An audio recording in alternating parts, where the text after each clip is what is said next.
Dalawa sa pinakadakilang boses na nabuo ng musika. Dalawang reyna na nagbigay ng himala sa mundo ng pop at ballad. Mariah Carey at Celine Dion. Magkaibang estilo, magkaibang kwento, pero parehong inukit ang kanilang pangalan sa kasaysayan ng musika. Sa video na ito, alamin natin ang buhay, karera, at ang mga kahangahangang kontribusyon ng dalawang diva legends na ito. Si Mariah Carey ay ipinanganak noong March 27, 1969 sa New York, USA.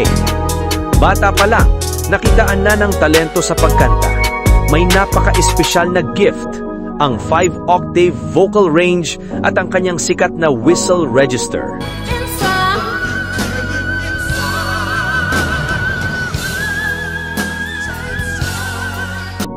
Noong 1990, inilabas niya ang kanyang self-titled debut album na agad sumabog sa charts. Ang kantang Vision of Love ang nagpakilala sa kanya bilang Songbird Supreme. Siya ang tinaguriang Queen of Billboard Hot 100 dahil sa dami ng kanyang #1 hits. Pinasikat niya ang mga kantang Hero, Always Be My Baby, Fantasy, at syempre ang walang kamatayang All I Want for Christmas Is You na taon-taon nagiging #1 tuwing holiday season. Siya ang isa sa pinaka-na-impluensyang artist sa bagong henerasyon.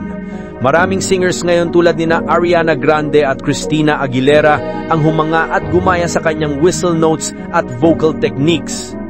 Bukod sa boses, isa rin siyang prolific songwriter.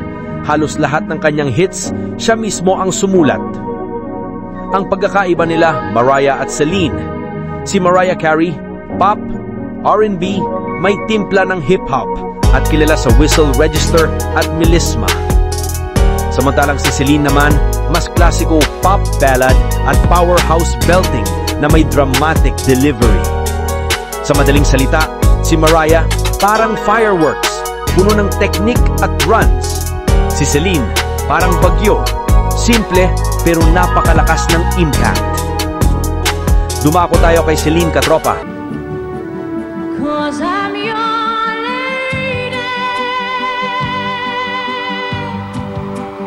and you are my man.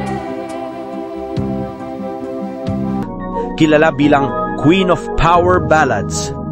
Mga classic na kanta, The Power of Love, Because You Loved Me, It's All Coming Back to Me Now, at syempre ang hindi malilimutang My Heart Will Go On, na ang theme song ng pelikulang Titanic na tumatak sa buong mundo.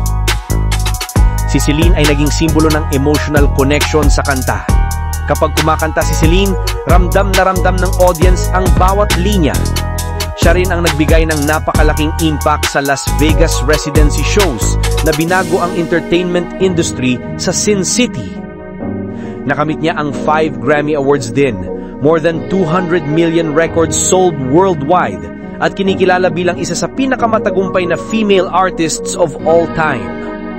Pareho silang icon, parehong nagbigay inspirasyon, at parehong nagpapatunay na ang musika, kapag galing sa puso, ay walang hanggan. So, sino nga ba ang mas mahusay? Si Mariah ba, na may kakaibang technique at chart-topping records? O si Celine na may pusong bumabalot sa bawat awit?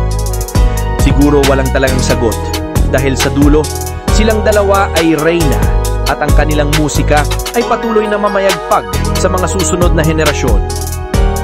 Kung nagustuhan mo, katropa, ang video na ito, huwag kalimutang mag-like, share, at mag-subscribe para sa mas marami pang kwento ng mga music legends. Hanggang sa muli, peace out!